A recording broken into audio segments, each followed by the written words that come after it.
Muhammad and the Amazing Technicolor Baloney Sandwich.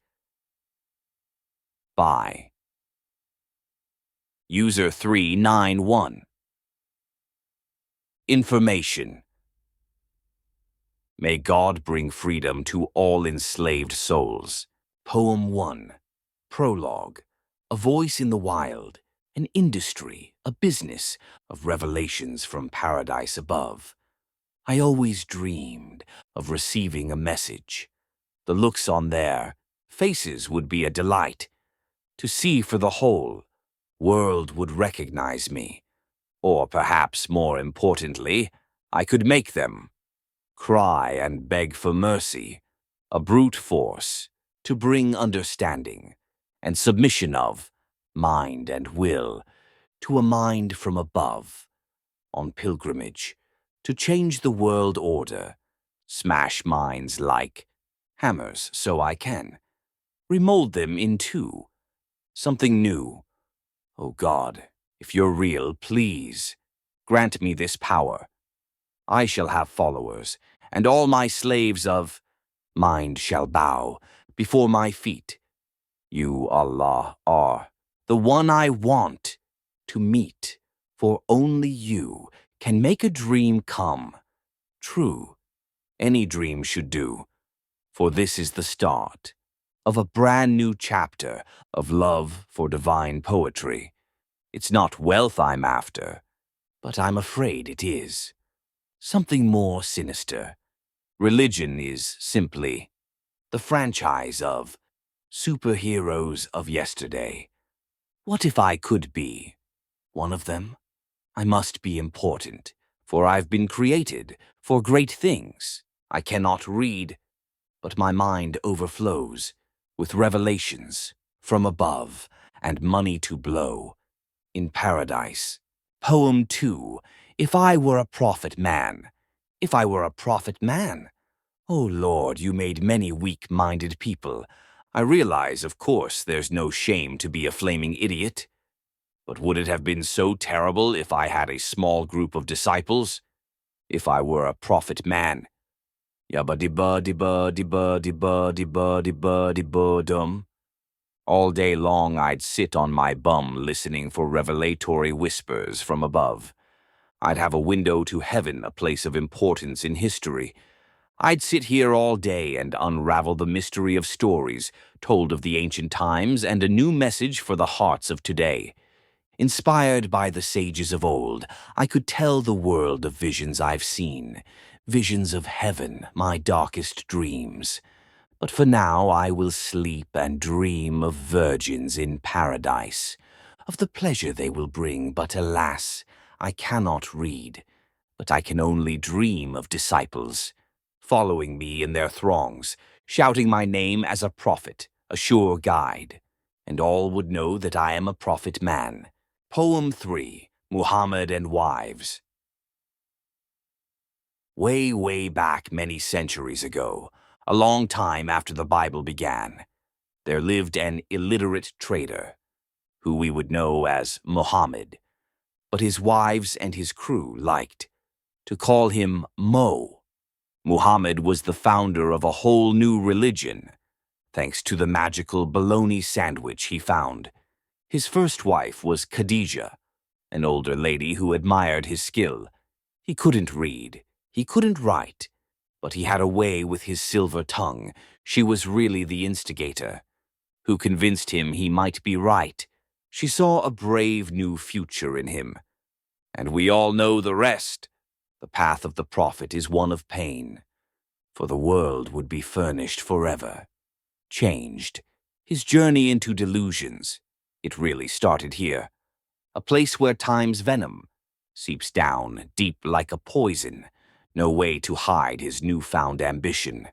But one wasn't enough. Oh no, that wasn't enough for Mo. More wives were needed to complete the harem. For most, there was a limit. For most, it was haram. But not for Mo, the messenger of above. You see, if you own the universe, you can make the rules. Double standards galore. Always room to abrogate. Never a moment wasted. It was the tide of fate. More women came, and one young little girl. You see, Mo was a censored bleeper. Despicable was he, a monster in the flesh. A fact not all are blessed to see. Aisha on the younger side. An example for Muslim history. There was also Sauda and Hafsa, and of course the wife of his son, Zainab. Guidance he needed, but it was okay with Allah, apparently, instead of an apology or admitting. You're mistaken. A prophet's always got revelations to take consistency's place. Poem 4. Recite, recite, recite, recite, recite, recite. One night, Mo went into a deep, dark cave, where he harbored thoughts in his mind, secret things he craved, a mad desire to hear a voice like in the old days, so that he could start his career and become a prophet man. Like dreams of sugar plums, he fell asleep in the cave.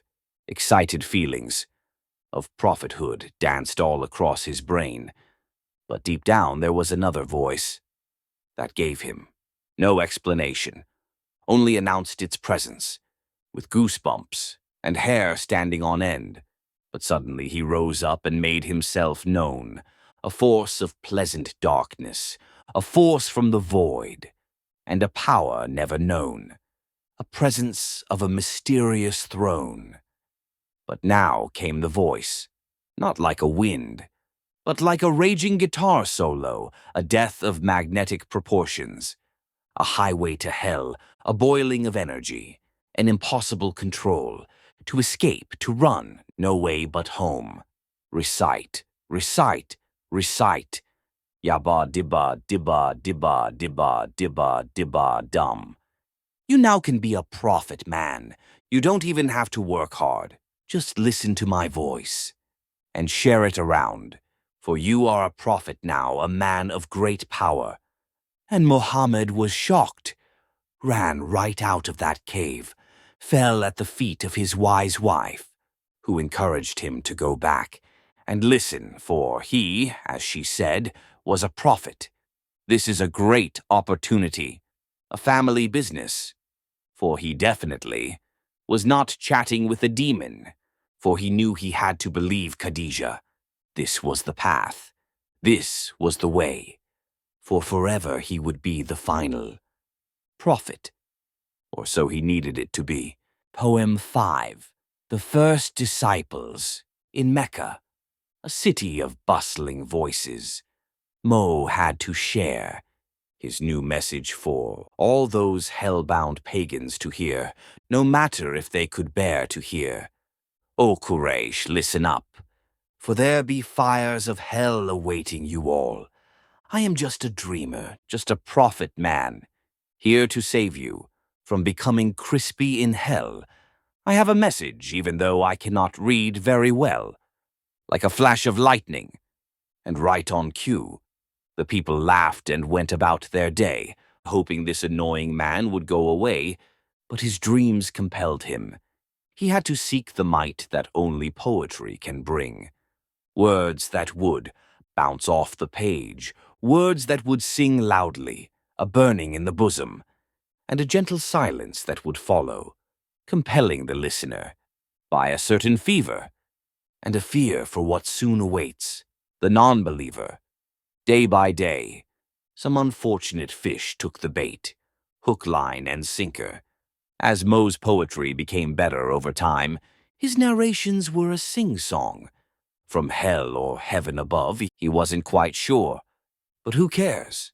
Because from there it was all quite the blur. A few new followers a day until Mo had quite a throng backing him. He had a crew, and a little bit of power started to go to his head. Couldn't remember if he was telling the truth or not. But what did it matter? He had in him a desire for unhinged power, a future that would be filled with flowers, to light the path of the rightly guided, a path of truth or mad desire. Honestly, it didn't matter which, for he was about to make Mecca his bitch, at his heel, now biting, but what would unleash would make then regret all the times they said nasty things about his preaching, like, "Leave us alone.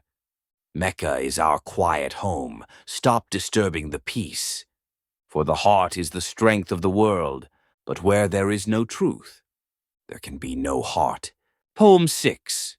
Tensions. As the preaching grew intolerable, hearing chants of hellfire on walking home from work, the intense persecution began for the Muslims, who even had to listen to those Meccans committing shirk. Mo was asked if they should draw their swords. "Oh no," said Mo, "not quite yet. For their time shall come, don't you fret. For all criticism can only be from a jinn. No other reason, no complaint can be valid. For all their theological murmurings, they all are word salad. For this is the true example. For the Ummah of the future, a patience itself waning in Mo's very heart. For little did he know, centuries later, Tiny Tim would take his world apart piece by piece, not to reassemble, but to leave in a trash heap where that censored bleeper and all child abusers belong.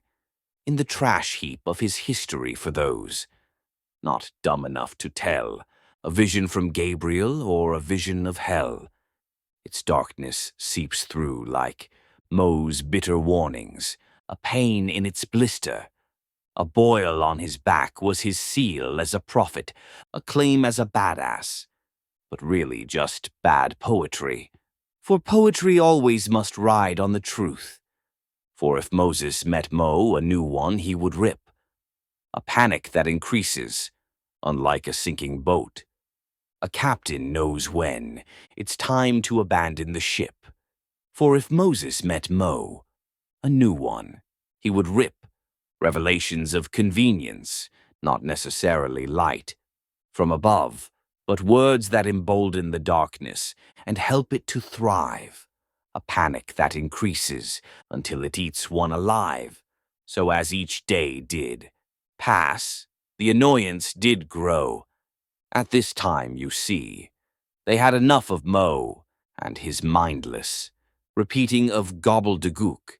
His poetry was getting epic and hit like a right hook. For poetry isn't forced, and neither is religion. Leaving it should be easy instead of off with your head for becoming a dupe of Mo. You were a slave through and through. For once you make the jump, there is no path, no ship to carry you home, a one-way trip, and no way home. For hindsight was gone, and Mo's followers were now a throng, a song that is sung, of a bridge forever burned, for truth in a void is a faith in itself, a path toward forever. We make the choice every day, for truth is discovered, not found in threats of hell, but grace comes to find you in its gentleness that swells and blows up forever until we hear its sweet tune. Come dance with me, starlight. Come hold me under the light of the moon. Poem 7. The Amazing Technicolor Baloney Sandwich. And one day, Mo somehow found a magical Technicolor Baloney Sandwich, the most amazing one in town. He took it and went about Mecca, parading it around, shoving it in the people's mouths until they couldn't resist, but wanted as much as they could get, for this was the start. They had not seen anything yet, a contradiction of taste and true love. At first bite, a magic that would greet them and lead them through the night. For this baloney sandwich, so juicy and so sweet, would help spread Muhammad's message to every soul he'd meet.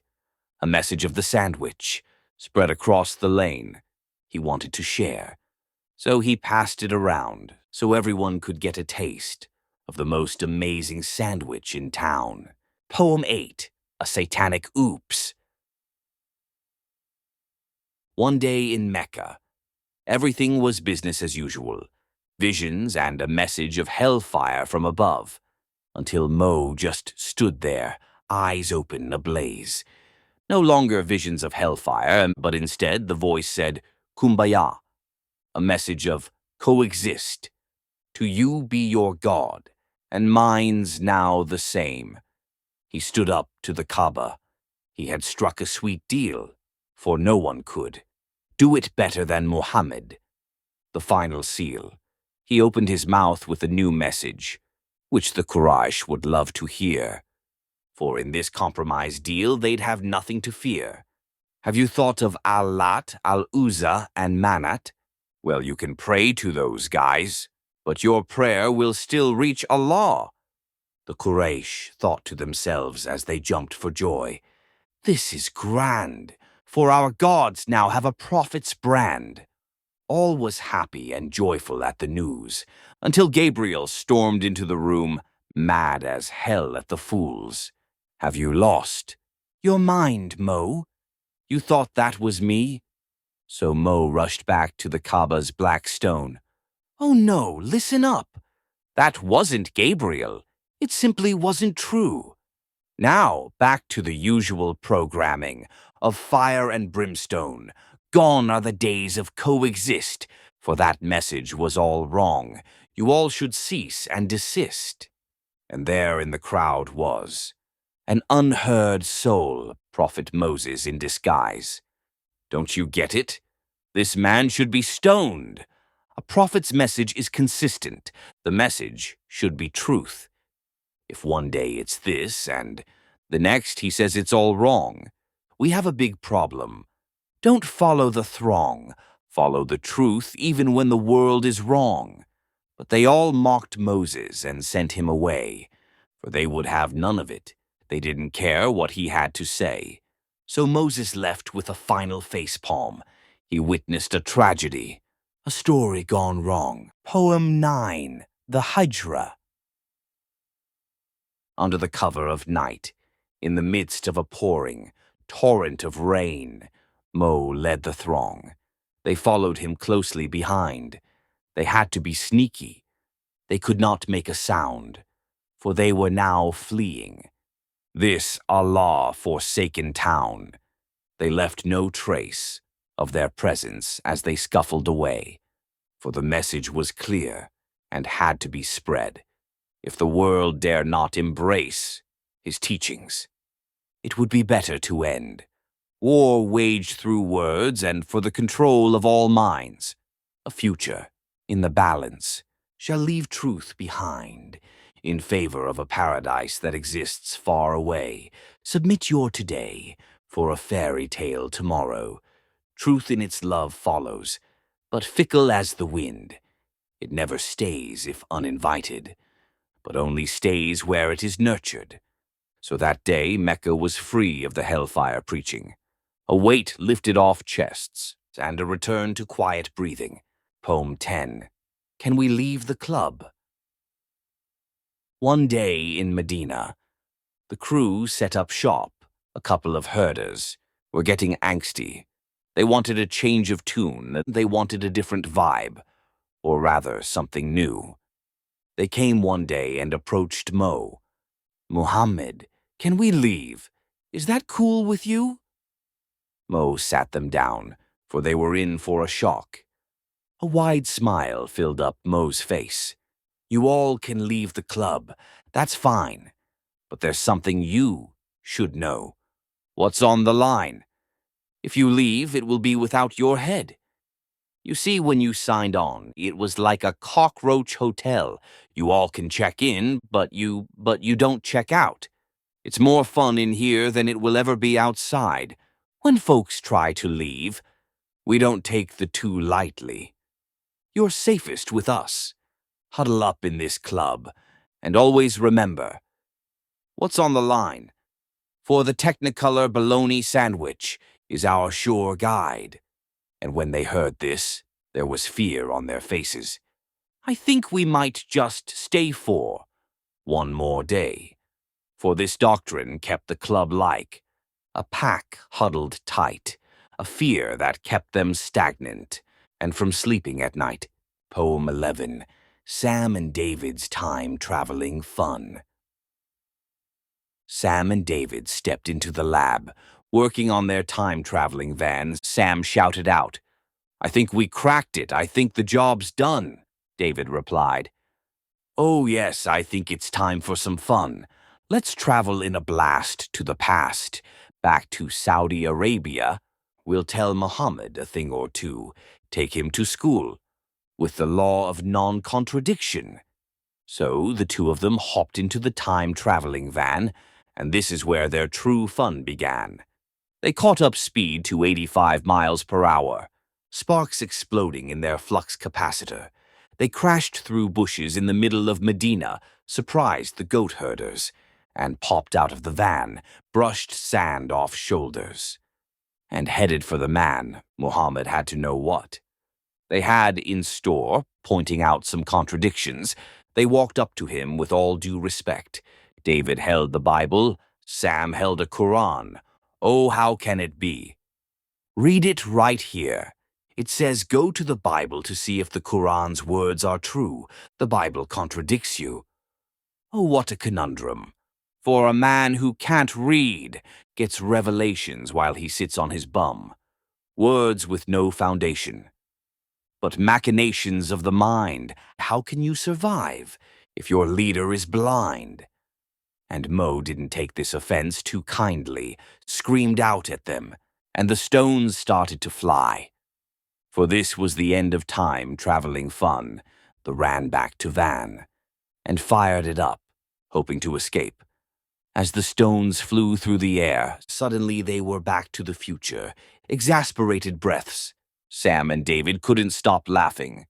And where David asked, "You want to try again?"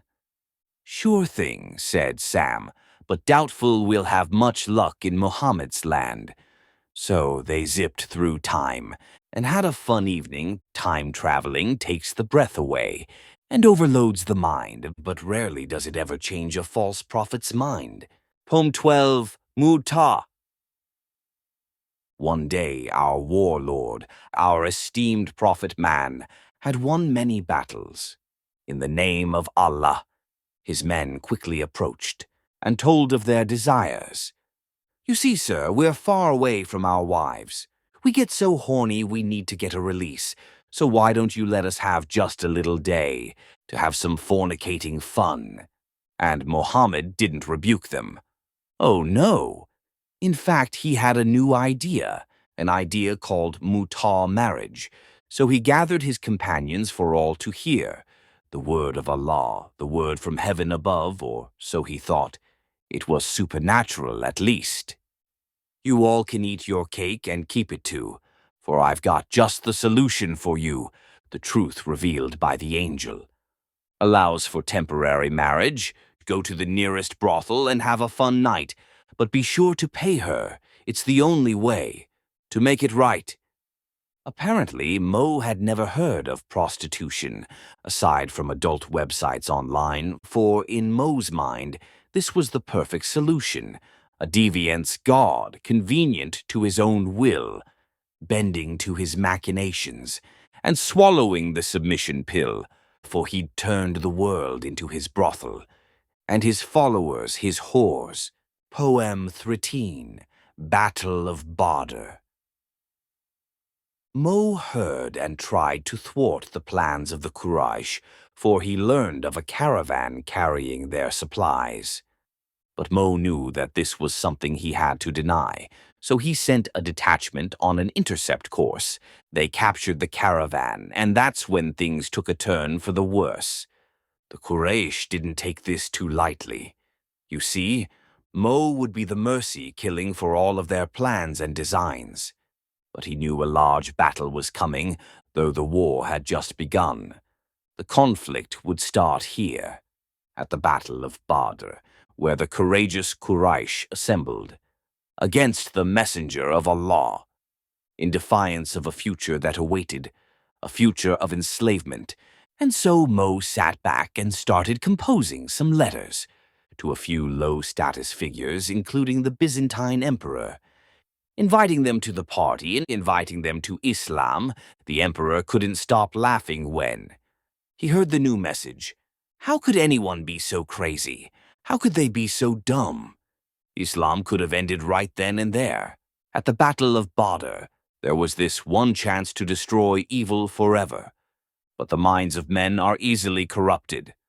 First, there was 3 against 3 in single combat. The Muslims arose covered in blood, and then the charge began. And swords flung through the air. They left no man standing. The Quraysh all were dead, a pain that increases but somewhere heard on the wind, was a voice of reason gone far away, for darkness would fall and consume minds with bitter hatred completely. Blood spilt changes one. Once you kill someone, there's no going back. The final heart attack. Its victim unsuspecting. The victim of mighty storms unrelenting. Poem 14, Battle of Uhud. And the war dragged on, and every good battle needs a sequel. The Quraysh assembled once again, striving for a world free from Allah. For war was spiritual, and the sword is mighty. Its clenched fist wields it with passion and falls down, destroying families. Power that eliminates what is good, leaves truth only a memory, brings nightmares experienced, waking up screaming, mass executions without burials. But only bodies are burned, history written by the victors, pillaging and burning, destroying all in their path. But at Uhud, the victory was indecisive, the fate of the world in the hands of liars, who enact the death penalty on those who question. The true hypocrites are the ones who follow without question. A man who says he has messages from above, he will not lead you to paradise. With him there can be no compromise. Now glowing path to victory. Only death, only burial of true ideals, and we will weep forever when we bury the hallelujah, surrendering to darker thoughts that harbor in souls and fester forever in the minds of those who lead the Salah. But true prayer happens at midnight. True prayer is led by the stars, leading to Christ who made them, and all things you and I, designed in their place of salvation. Nothing in this universe was placed by God out of place, and God did not make death. But death comes from those who love it, the armored bodies, marching through towns and imposing their order, false worship, and invitations to submission to the darkness under the lash of Daesh, away from the grace that has fled this place. But we shall no longer weep, not forever, because under the black banner of war, torment reigns, but truth will echo the light. Heaven will bow before its glow. Turn your face, my child, from the darkness that claws into our sides. Turn your face from that book and open your eyes to grace, taste, and see the gifts. From above, the triumph of passion, the gardens of our adventure, that we dream of in these desert storms, but find a way through. Come and dream of the sunlight, its gust will shroud you. Poem 15, The Battle of the Trench. And seeking to thwart the power of God, Mo's followers turned their hearts towards Allah, seeking to find a way to survive in a war that was turning sour and was destroying them each day, surrounded by the bitter Quraysh, who were laying siege to their new home. Medina, Mo asked Salman who some ideas for him, told them to dig a trench. Where they'd make their last stand, it had to work, or at least buy them some time. A path to their victory was all they desired. Fantasies of war danced in Mo's head, of what he would do when he conquered them all. He would rout out Medina and all their fancy idols, but worship a stone and kiss its black rock. The future was torn between darkness and flame. At the edge of the sword is the fate of forever. So, for 2 whole weeks, the siege continued on, supplies running low, the starvation dragged on. But then a storm came and broke the siege, rain falling from the sky, drying up hope like blood as a leech. The siege was broken, but Nawfal lay dying, and tears swelled in his eyes. But an angel guided him, told him the truth through the lies, for what he sought was a way to the light, as his eyes closed forever, and beckoned him toward eternal night, and as all his friends fled the battlefield and left him alone, he waited for them to come for him, and slit a hole through his throat, in the name of Allah. His future was written in stars, doomed from the start, broken in pieces, and drowned like my art, my passion that flows, and inhabits my brain, to fight against the world, no matter what the cost, to save those in darkness. Not all who wander are lost. Poem 16. Treaty Broken. The treaty was broken. In Muhammad's land, the new day dawning, all going as planned, Muhammad gathered up all his advisors and then gathered an army and marched toward Mecca, a festering of emotions in Mo's heart, a calling toward war, a dawn of a new power, assembling together to seize the future, bologna sandwich in hand, for soon Arabia would all be Muhammad's land. But when they arrived for Mecca's Ghatis, there was no resistance, but they threw down their arms, offered no resistance, but threw down their arms, entered the city with a smirk on his face, bologna sandwich in hand, and stuffed it in everyone's mouths. They all ate it up and sung gentle songs like Kumbaya and walked around holding hands, the Kaaba's black stone. This was the path of the future. In Muhammad's land, it was a moment of victory, but there was still a cloud over Muhammad that shrouded him in mystery. Somewhere in that dark, no one can see a world of bustling fires in a heart that overflows. Poem 17. Farewell. I seem to have fallen ill to a fever after being poisoned by a Jew who would have known that the severing of my aorta would come just as I promised. Coincidence, I think, and if I were a false prophet, it would surely be severed. You inspired us, O Seal. This tragic end we all will cry. Like those mourning the death of Kim Jong-un, there will be one more angel in heaven. You don't want us to mourn, just to carry on the message and make them pay. Sing Allahu Akbar, sing a hymn for the stars, to guide him on his final night journey, and we will gather together. The seal is lost, but the revelations are spreading. His final message for us was one of hope, for bologna sandwiches are not only tasty, but offer us a path to paradise above. Where revelations lead, all reason cast aside. For the wisdom of a whole new religion, the revelations silent, but they echo here in their whispers, as we lead our armies out of control. To conquer those who stood in our way, the world shall be dominated by the message of simplicity. But don't think too hard, and when the going gets tough, the tough get abrogating, so we bid farewell. To this prophet man, infidels will burn forever in hell. For denying this message, our eyes on the stars, as we sing Allahu Akbar. Takbir, and don't forget it, learn your part in submission. For the burning in the bosom shall take reason's place.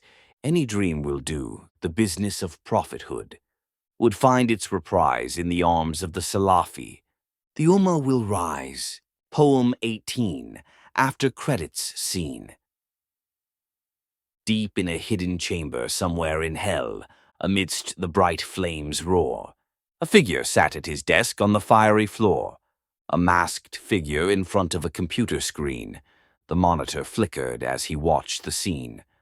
Unfolding before him, Muhammad's followers shouting takbir, they relished in their victory, saying they had nothing to fear. Oh, what a game, a perfect play.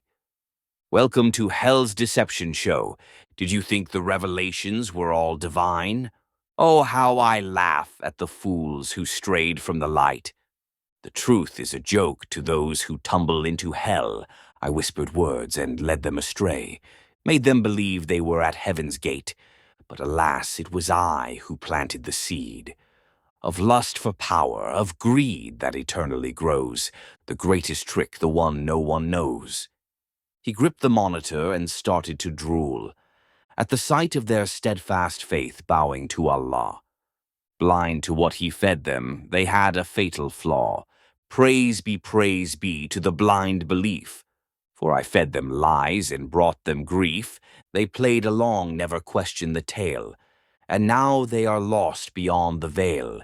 You see, my friends, I planted to seed, gave them some delusions in their hour of need. It is in this fact that the real fun begins, for Mo couldn't resist the sin or save himself from my fate. His followers thought they found heaven's gate, for he laughed at the screen, his voice low and clear.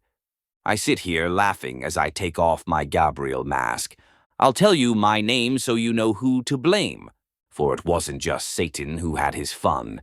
No, the master of tricks is a far darker one.